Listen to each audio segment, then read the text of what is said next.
Very much आप तशरीफ़ लाए जी। आज का एजेंडा ज़रा गंभीर है थोड़ा सा, तो आपके साथ शेयर करनी है 2-3 चीज़ें जो कि बहुत इम्पोर्टेंट है। सबसे पहले तो पिछले बहुत से दिनों में जब से ये बाई इलेक्शंस का शेड्यूल अनाउंस हुआ है,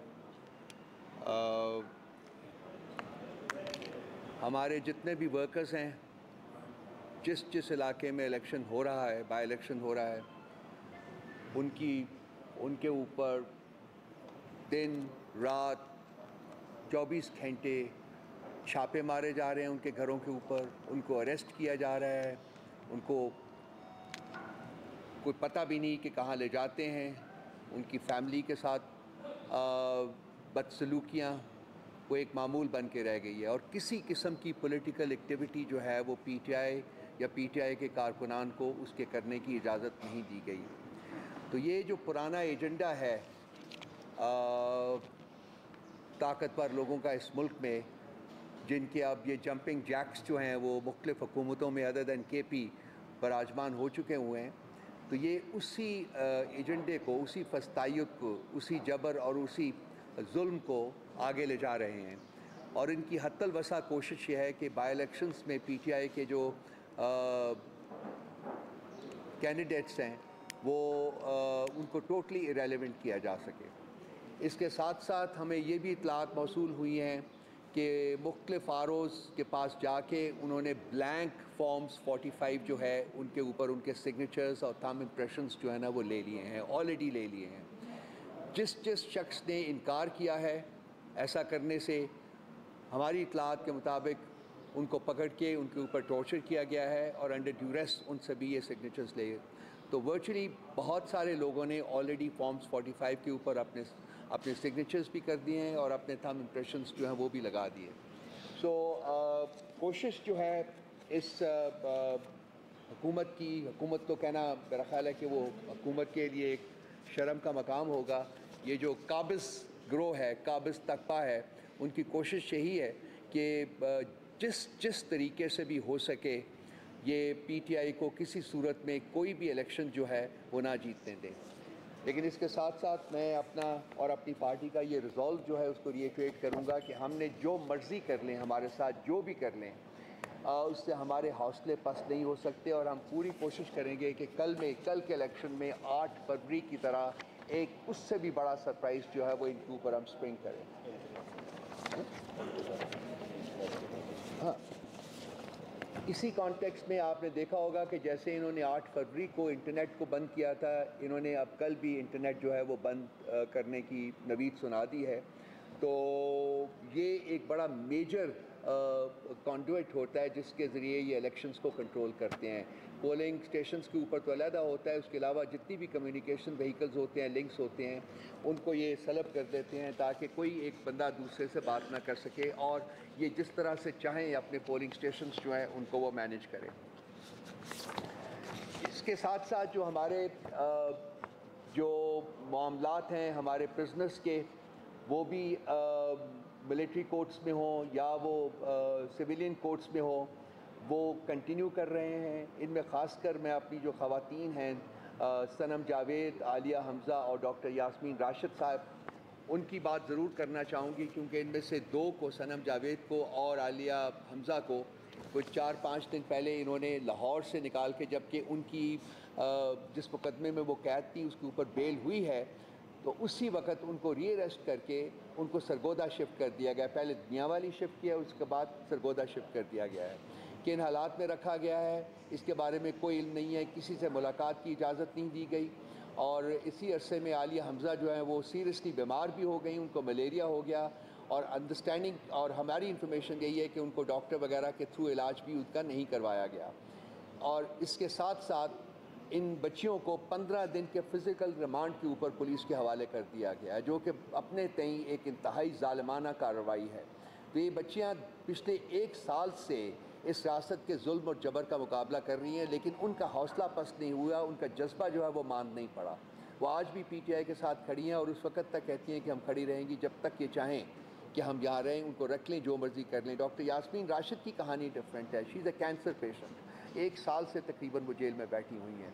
लेकिन मैंने बहुत कुछ देखा है अपनी उम्र की वजह से। मैंने जनरल ज़िया का मार्शल लॉ भी देखा है, लेकिन यकीन जानिए कि इसका अशर उशीर भी जो था वो उस मार्शल लॉ में हमने नहीं देखा था। एक वक्त था कि हम समझते थे कि जनरल ज़िया के मार्शल लॉ से बुरा कोई वक्त आ ही नहीं सकता।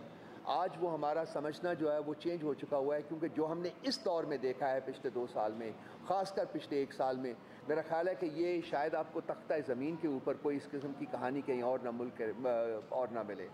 तो हमारी अपील तो फिर जुडिशरी से ही बनती है कि जी हम उनसे फिर अपील करते हैं कि जी इन जो हमारे जो इलीगली अनकॉन्स्टिट्यूशनली जो लोग जिनको अरेस्ट किया गया है, जिनको नहीं छोड़ रहे, उनके लिए बेल्स का इंतज़ाम करें और उनको इंश्योर करें कि वो रियासत के जबर से जो है वो आज़ाद हों। उम्मीद तो बहुत कम है, लेकिन हर सूरत रिपीट करने में कोई मुज़ायका नहीं है। आज की इन बातों के बाद जो इम्पॉर्टेंट चीज़ जो मैं आपके साथ शेयर करता हूँ वो एक ये खान साहब की स्पेशल इंस्ट्रक्शंस के ऊपर हमने आज एक लेटर लिखा है चीफ जस्टिस ऑफ पाकिस्तान को। ये उनके सिग्नेचर्स के साथ हमने लिखा है और इस अब से कोई 1 घंटा पहले चीफ जस्टिस साहब के ऑफिस में डिलीवर हो चुका हुआ है। इसमें हमने 7 पॉइंट हैं वो हाईलाइट किए हैं और मैं उनके कुछ पॉइंट्स आपके साथ शेयर कर लेता हूँ। एक पॉइंट ये आपको अभी जब मैं ये बात कर रहा हूँ तो आपको ट्रांसमिट हो जाएगा जो इसका ड्राफ्ट है, सारे जो हमने जो लेटर लिखा है, सो आपको इसका ओरिजिनल जो ड्राफ्ट है वो भी मिल जाएगा। इसमें कुछ एक छोटा सा प्रेफरेंस है, उसमें हमने कहा है कि पिछले चंद माह में जो जुडिशरी के हालात हैं पाकिस्तान में, जिस बुरी तरह से वो इफ़ेक्ट हुए हैं, जिस बुरी तरह से ये इंस्टीट्यूशन जो है वो क्रम्बल किया है, जिस बुरी तरह से आइन और कानून की धज्जियाँ उड़ाई गई हैं, इसकी सारी रिस्पॉन्सिबिलिटी जो है वो चीफ जस्टिस ऑफ पाकिस्तान के ऊपर आती है। ये उनकी रिस्पॉन्सिबिलिटी है कि ना सिर्फ ये कि वो इंसाफ दें बल्कि इंश्योर करें कि उनकी मातहत जो अदालतें हैं वहाँ भी इंसाफ के तकाजे जो हैं वो पूरे किया जाएँ।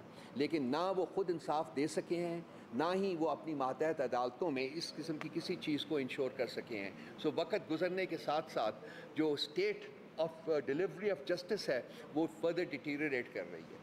इसमें 7 पॉइंट्स जो हमने हाईलाइट किए हैं उनकी कंसिडरेशन के लिए, उसमें सबसे इम्पॉर्टेंट नंबर 1 है वो तोशा खाना है। तोशा खाना का केसेस जो Nawaz Sharif the chief डिकॉइट the absconder के ख़िलाफ़ जो तोशा खाना के रेफरेंस थे, वो नैब के अपने कहने के मुताबिक वो ओपन एंड शट केसेस थे। गाड़ियाँ ली गई थी और गाड़ियाँ तोशा खाना से आप ले ही नहीं सकते।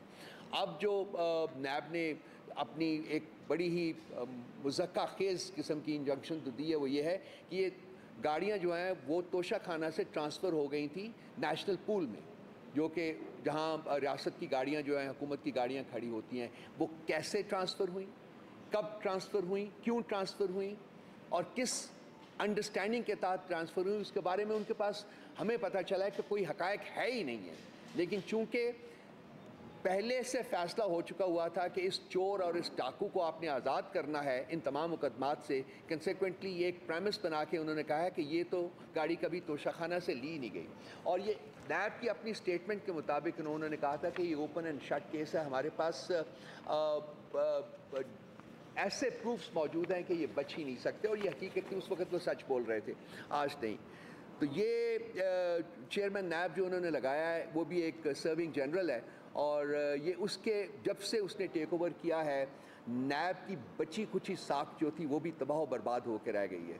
कंसिक्वेंटली ये भी मामला जो है वो जुडिशरी के कॉन्टेक्स्ट में आता है और ये चीफ जस्टिस को इसका नोटिस देना चाहिए। दूसरी जो चीज़ हमने हाईलाइट किया इसमें चीफ जस्टिस की अटेंशन के लिए, वो बहावल नगर का इंसिडेंट है। हमारे नज़दीक ये 2 इंस्टीट्यूशंस का क्लैश है और ये इससे ज़्यादा कोई ख़तरनाक चीज़ जो है वह रियासत के सर्वाइवल और रियासत की प्रोग्रेस के लिए नहीं हो सकती है। ये जो हम कहते रहे हैं कि इस मुल्क में जंगल का कानून राइज है, और दूसरी बात हम ये कहते रहे हैं कि हाँ, जिसके पास ताकत है वो उसके पास सब कुछ है, उसके पास जस्टिस है, वो कानून भी उसके हाथ में है, जजेस भी उसके हाथ में है, बल्कि उसकी जेब में है ये तमाम चीज़ें। ये इंसिडेंट जो हुआ है इसने हमारी इस कंटेंशन को और जला बख्शी है कि अगर आप किसी एक ख़ास अदारे को बिलोंग करते हैं और अगर पुलिस उस अदारे के उस बंदे के घर में दाखिल होकर कोई ज़्यादती करती है तो वो अदारा जो है वो पूरे एक अदारे की हैसियत से एक्शन में आता है, और वो पुलिस के इंस्टीट्यूशन के उन लोगों को आपने ख़ुद देखा है कि उनकी क्या हालत की गई, किस तरीके से उनको उनकी तजलील की गई, उनको फ़िज़िकली मारा गया, वो सब कुछ हुआ। तो दैट मीन्स कि यहाँ का जो कानून है वो ताकतवर के हाथ में है।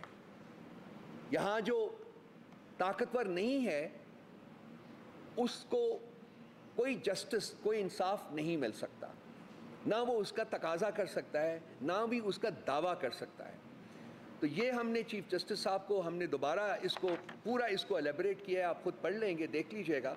हमने उन्हें कहा है कि ये आप अगर इसके ऊपर, और ये हमारे इसमें हमने अपनी जो ख़वातीन है उसका भी जिक्र किया है इसी पॉइंट में, और हमने उनको ये कहा है कि अगर आप इस वक्त इसका नोटिस नहीं लेंगे तो फिर हालात जिस तरीके से ख़राब हो रहे हैं वो फिर कंट्रोल नहीं हो सकेंगे, और रियासत जो है वो अल्टीमेटली कमज़ोर होने के साथ साथ फिर वो बिल्कुल डिसइंटीग्रेट करनी शुरू कर देती है। तीसरा पॉइंट जो हमने रेज़ किया है, चीफ जस्टिस साहब के को ख़त लिखा है जो खान साहब ने, वो है 6 जजेस का जो ख़त था जो कि चीफ जस्टिस को, सुप्रीम जुडिशल काउंसिल को एड्रेस किया गया था। जब से ये ख़त मंजर आम के ऊपर आया है उसके बाद भी बहुत सारी और डेवलपमेंट्स भी हुई हैं, लेकिन चीफ जस्टिस साहब का जो रवैया है वो रादर दैन के वो इस ख़त के मंदरजात के ऊपर एक अप्रोप्रिएट फ़ैसला करें और आगे लेके चलें, उसको जिस फोरम को एड्रेस किया गया है वहाँ उसको सुना जाए, इन लोगों को बुलाया जाए, इनको बताया जाए कि वो किस किस तरीके से उनके ऊपर प्रेशर डाला है इंटेलिजेंस एजेंसीज़ का और उसके जो ऑपरेटर्स हैं उनका, उन्होंने उसको दबाने की कोशिश की है। पहले तो उस एक ऐसे बंदे को जिसको एक्यूज़ किया गया है ख़त में, एग्जीक्यूटिव को, उसको उन्होंने एम्पावर किया जी कि आप जाइए कमीशन बनाइए और आप ही जाइए और इस कमीशन का हेड भी बनाइए। जो जिस बंदे को हेड बनाया उसने रिक्यूज़ किया अपने आप को, उसने कहा जी कि इन टीओआरस के अंदर मैं इंडिपेंडेंटली काम नहीं कर सकूंगा, जो कि इस हुकूमत का खासा रहा है। ये इंसाफ नहीं चाहते बल्कि इंसाफ को सलब करना चाहते हैं। तो उन्होंने जब बैकआउट किया तो उस वक्त जो ओरिजिनल डिमांड थी लेटर में 184(3) के तहत, वो उन्होंने फिर उसको लिया और अपने फुल कोर्ट बनाने की बजाय 7 जजेस की कोर्ट बना दी। उनमें से एक अब रिक्यूज़ कर चुका हुआ है तो 6 जजेस की कोर्ट रह गई है। उसके बाद रादर दैन कि फौरी तौर के ऊपर उसको सुनवाई की जाती, जजेस को बुलाया जाता, उससे शहादतें मांगी जाती, उनसे पूछा जाता कि जी आपको साथ कैसे हुआ, क्यों हुआ, कहाँ हुआ, इन्होंने उसको एक लंबी तारीख डाल के रख दी। और अब एक लेटर लिखा गया है chief justice of Islamabad high court को कि आप इन जजेस से बात करें। अब ये 6 जजेस हैं और total strength Islamabad high court की 8 जजेस हैं, उनमें एक सुप्रीम कोर्ट भी है, और जो 8वां जज है उसने भी इस ख़त के मुंदरजात से इख्तलाफ नहीं किया, बल्कि सिर्फ उसने ये कहा है कि शायद इसको पब्लिक डोमेन में आप ना लेके जाइए, इस वजह से उन्होंने साइन नहीं किए। सो वर्टली इंटायर इस्लामाबाद हाई कोर्ट ने इन खदशात का इजहार किया हुआ है। सो I chief justice of Pakistan, तो उस चीफ जस्टिस को एम्पावर किया है चीफ जस्टिस ऑफ पाकिस्तान ने कि आप जो है इन जजेस के साथ बैठ के इनकी बात सुने। और भाई जो खुद चोर है वो चोरी क्यों पकड़ेगा? जो खुद डाकू है वो डाका क्यों पकड़ेगा? जो खुद इंसाफ को वायलेट करने वाला, कानून को वायलेट करने वाला, आइन को वायलेट करने वाला शख्स है, वो बाकी आइन को वायलेट करने वाले या कानून को वायलेट करने वाले बंदों को क्यों पकड़ेगा? वो तो उनको तहफ़्फ़ुज़ फराहम करेगा। तो हम फील करते हैं कि ये जो उनका स्टेप है ये आइन और कानून के तकाज़ों के मुनाफी है, और ये मुजरिमीन को पनाह देना वो इसका मोटिव है, रादर देन के मुजरिमीन को पकड़ के उनको सजा देना। तो ये तीसरा पॉइंट है जो हमने रेस किया उनके साथ, और हमने कहा है जी कि इस अपनी रविश को बदलें।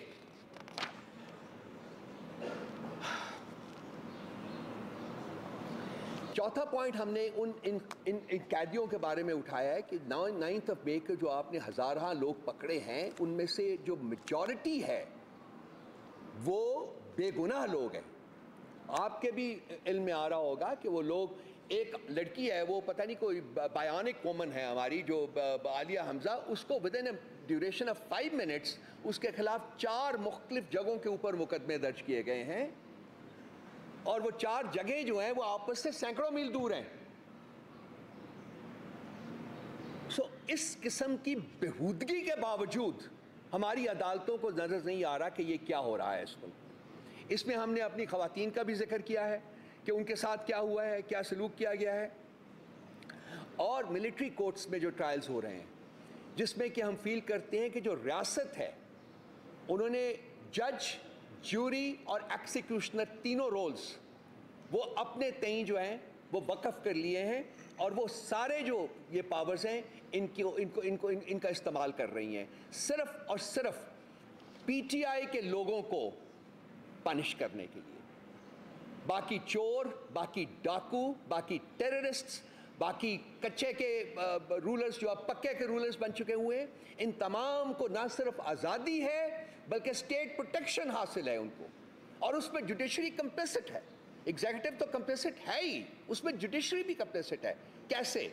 वो इसलिए कि अगर वो अपने अदालतों का इस्तेमाल नहीं करेगी इन लोगों को पकड़ने के लिए, इन जुराइम को सलब करने के लिए, तो वो कंप्लिसिट बन जाती है।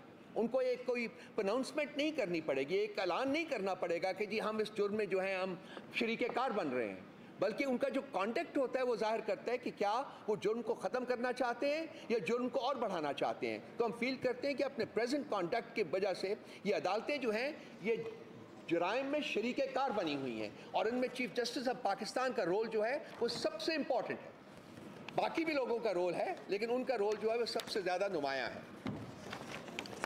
नंबर 5 के ऊपर हमने जो हाईलाइट किया पॉइंट जो वो कमिश्नर रावलपिंडी का जो है उनकी जो स्टेटमेंट थी, जो कन्फेशनल स्टेटमेंट थी उनकी, होना तो ये चाहिए था कि जब उनकी वो स्टेटमेंट सामने आनी, और स्टेटमेंट क्या थी उसमें उन्होंने वाशगाफ अल्फाज में बयान किया था कि किस तरीके से इलेक्शंस का रुख मोड़ा गया, किस तरीके से जीते हुए लोगों को हराया गया और हारे हुए लोगों को जितवाया गया। उसमें उन्होंने प्रूफ भी बताए थे, सारा कुछ दिया था। किसी भी कोर्ट और इंसाफ का जो तकाजा वो ये डिमांड करता था कि आप उसको बुलाते, आप उसकी स्टेटमेंट लेते, आप उससे प्रूफ्स लेते और अपनी जो इन्वेस्टिगेशन है उसका दायरा कार जो है उसको वसी करके कल्प्रिट्स को पकड़ने की कोशिश करते। लेकिन हुआ क्या? वो बंदा गायब कर दिया गया। रियासत ने उस बंदे को गायब कर दिया, उसको टॉर्चर का निशाना बनाया गया और उसको उन लोगों की तरह जो कि पीटीआई के मेंबरान थे जिनको उल्टा लटकाया जाता था पकड़ के, उसके साथ भी ऐसा ही सलूक रवा रखा गया और उससे एक कन्फेशनल स्टेटमेंट ली गई कि जी मैं इसको, ये ठीक नहीं है। उसके बाद वो बंदा आज तक गायब है।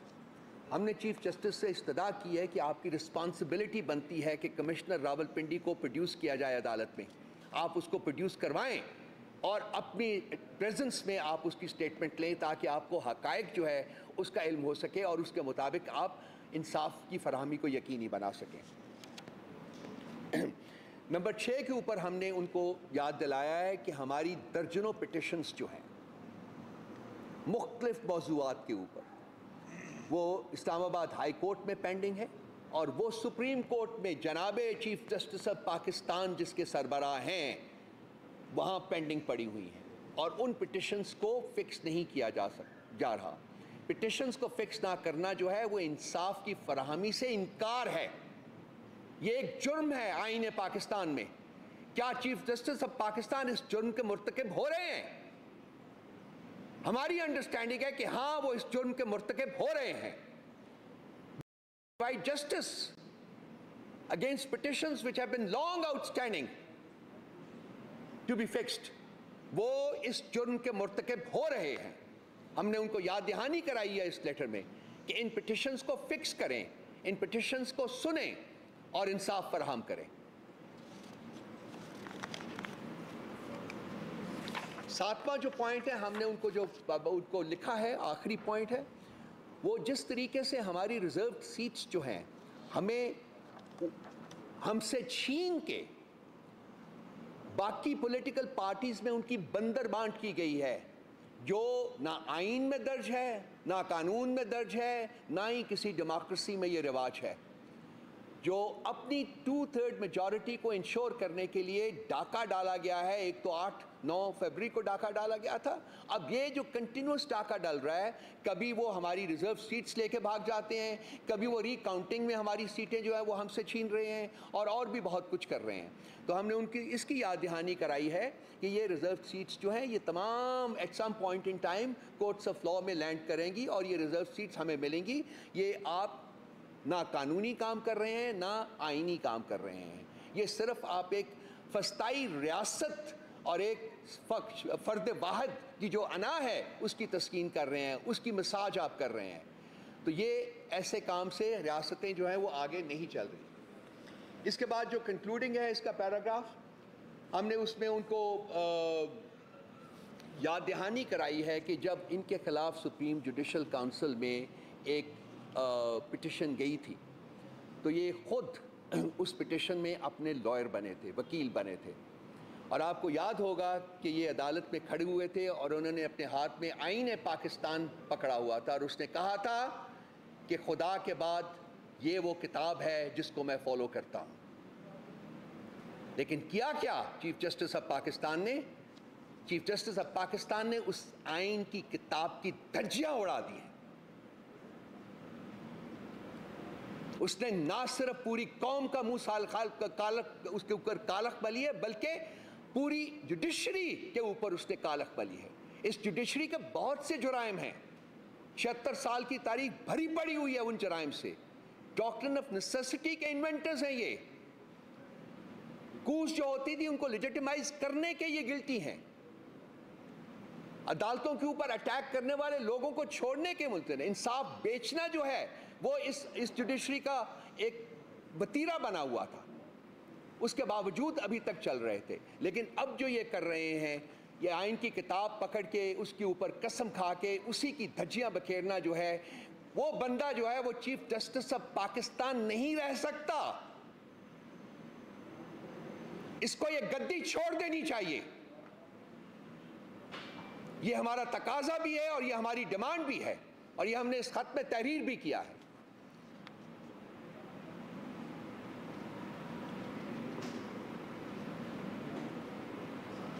हमने उनसे ये तकाजा भी किया है कि अब वक्त आ गया है कि या तो आप अपनी जो अबाउट प्रिंसिपल्स हैं, जब आपने आइन ने पाकिस्तान हाथ में लेके कसम खाई थी कि आप इसको फॉलो करेंगे, या तो आप उस रास्ते पे चलें या फिर आप ये जो गद्दी है इसको छोड़ के कहीं और आप चले जाएं जहां जो डिज़र्व करते हैं आप जाना। और एक आपने वी फिनिश दिस लेटर, एक कोटेशन है एल्बर्ट आइंस्टाइन की जिन्होंने कहा था, the world is a dangerous place not because of those who do evil, but because of those who look on and do nothing. Chief Justice of Pakistan इंसाफ फराहम ना करके चोरों, डाकुओं और लुटेरों के गिरोह में शामिल हो चुके हुए हैं। ये आईनी पोजीशन जो है इसके ऊपर उनका कोई हक नहीं कि वो बराजमान रहें।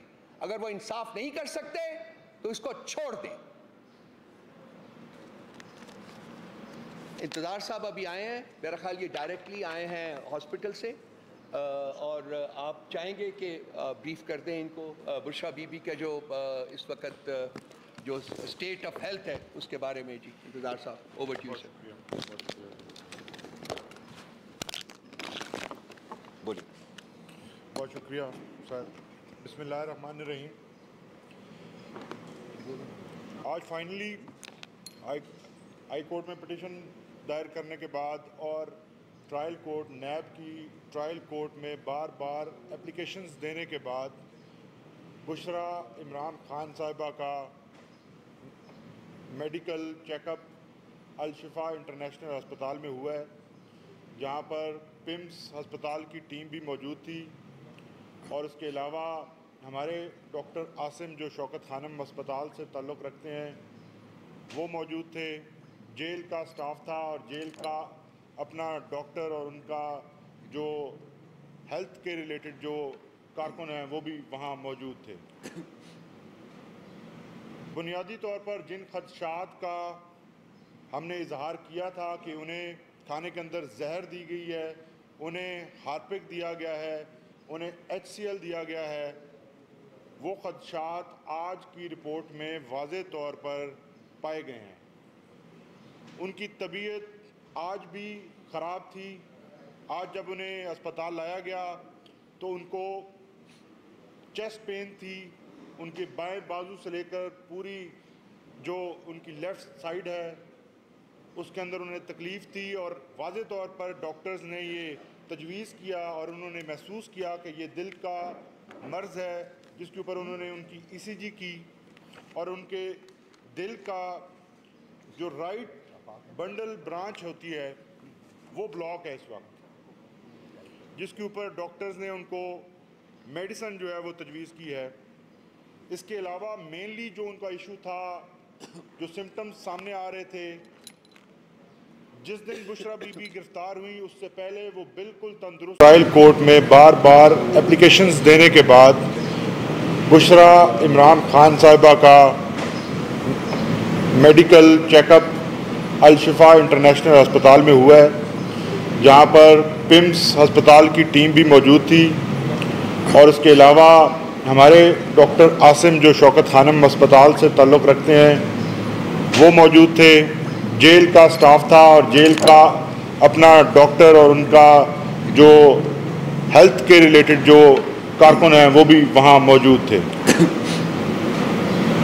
बुनियादी तौर पर जिन खदशात का हमने इजहार किया था कि उन्हें खाने के अंदर जहर दी गई है, उन्हें हार्पिक दिया गया है, उन्हें HCl दिया गया है, वो खदशात आज की रिपोर्ट में वाज़े तौर पर पाए गए हैं।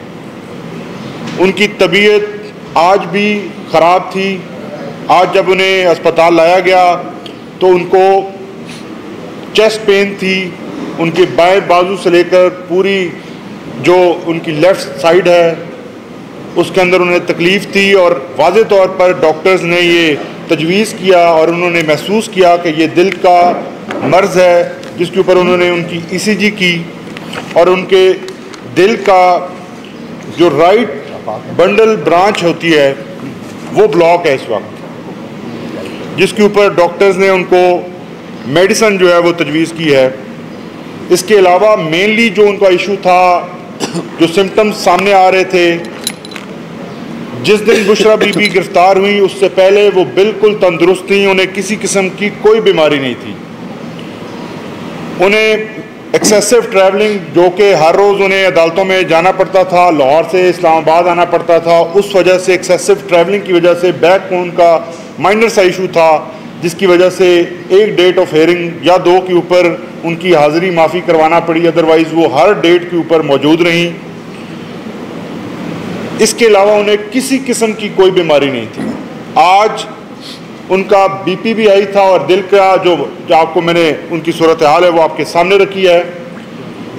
उनकी एंडोस्कोपी की गई, एंडोस्कोपी का जो रिज़ल्ट है वो इस वक्त तक उनकी जो रिपोर्ट्स हैं वो हमारे सामने नहीं आई, लेकिन जो उनके मुआलिज ने, जो हमारे अपने प्राइवेट मुआलिज थे, उनकी जानिब से जो चीज़ें विजिबली देखी गई, क्योंकि वो ये एंडोस्कोपी का जो प्रोसीजर है उसके अंदर तस्वीर होती हैं और तस्वीर के थ्रू आप स्टमक और अंदरूनी जो जिस्म है उसका आप मुआयना करते हैं। तो वाज़े तौर पर उनके खुराक की नाली और मैदे के अंदर ज़ख्म पाए गए हैं, जिसके लिए डॉक्टर्स ने उनको मेडिसिन तजवीज़ की है और 1 हफ्ते बाद दोबारा चेकअप का जो है उनको कहा है। साथ उनको ये भी तजवीज़ किया गया है कि इनका खाना जो है वो ठीक हो। ठीक से मुराद ये है कि अगर जिस किस्म के खाने में अगर कोई चीज़ मिलाई जा रही है तो वो मज़ीद ना मिलाई जाए। इसके अलावा आज जो उनकी फ़िज़िकल हालत थी, हम उनसे मुलाकात करते रहते हैं, 2 दिन पहले भी मेरी मुलाकात हुई, ट्रायल के दौरान भी उनसे मुलाकात होती है। वो अपने आप को एक्सप्रेस नहीं करती, अपनी तकलीफ़ जो है वो शेयर नहीं करती, लेकिन जो आज डॉक्टर और उनकी बेटी ने मुझे तफसीलात बताई हैं वो मैं आपके सामने रखना चाहूँगा कि उनके होंठों की जिल्द, जिस दिन से उनको पहली दफ़ा वो खाना दिया गया था जहर आलूद, उस दिन से आज तक उनकी जो होंठों की स्किन है वो ख़राब हो चुकी है, वो बिल्कुल बोलने से भी कासर है। आज भी उनसे बोला नहीं जा रहा था। मुसलसल इसी हालत में रहने की वजह से और हमारी इस्तदाओं के बावजूद उनको किसी किस्म की हेल्थ केयर ना प्रोवाइड करने के की वजह से उनकी तबीयत मज़ीद ख़राब हुई है। उनकी स्किन के ऊपर भी इस खाने के या जो भी चीज़ उन्हें दी गई, हमारी इतला के मुताबिक उन्हें हार्पिक दिया गया जो कि आपको मालूम है पॉइजनस है, वो पॉइजन है, जिसकी सबसे बड़ी निशानी ये है कि उनके मैदे के अंदर जो तेज़ाब की नॉर्मल क्वांटिटी होती है उससे ज़्यादा पाई जा रही है। तो फाइनल चीज़ें जो हैं वो जब फाइनल रिपोर्ट्स आएंगी हमारे सामने, उसके ऊपर आपके सामने रखी जाएंगी। लेकिन ये इनिशियल हमारी तरफ से स्टेटमेंट है जिसमें कि तमाम खदशात हमारे बिल्कुल दुरुस्त साबित हुए हैं। हम इसकी मजम्मत करते हैं। इस किस्म का रवैया साबिक खातून अव्वल के साथ रखा जाना और वो भी नाहक जेल के अंदर, ये सिर्फ और सिर्फ इसलिए है कि इमरान खान साहब को तोड़ा जा सके, उनको प्रेशर में लाया जा सके, उनको अपने एजेंडे के ऊपर लाकर मनवाया जा सके। उन्हें जो हर दफ़ा ये कहा जाता है कि आप खामोश हो जाएं और पार्टी और पॉलिटिक्स से साइड पे हो जाएं, उस पॉइंट के ऊपर उनको मनाया जा सके। तो ये सूरत हाल थी। अगर किसी का कोई क्वेश्चन हो तो प्लीज़। सिर्फ इतना, ये जो इंतज़ार पंजोता साहब ने जो आपके सामने बयान किया है, ये हमारे ये खदशात बहुत देर से थे। मेरा ख्याल आप भी ज़ाती तौर के ऊपर और तकरीबन 2-2.5 माह से हम एक्सप्रेस कर रहे थे। जो रवैया रियासत का हमने देखा है वो किसी जमहूरी या आइनी रियासत का नहीं होता। वो एक डाकुओं का ग्रोह अगर किसी जगह काबिज हो जाए तो उनका जो रवैया होता है, मैंने वही रवैया इन लोगों से देखा है। मेरा ख्याल है कि आप मीडिया के लोग हैं, वक्त आ गया है कि आप भी अपनी आवाज़ बुलंद करें हक़ के लिए और सच के लिए। आपकी खामोशी जो है ना वो हक़ और सच को फर्दर सलब कर रही है, उसको फर्दर कर्टेल कर रही है। आई थिंक माशरे के तमाम तबकात जो हैं उनको शामिल होना पड़ेगा किसी न किसी स्टेज के ऊपर, and it should be led by none other than the media, because आप आवाज़ हैं माशरे की।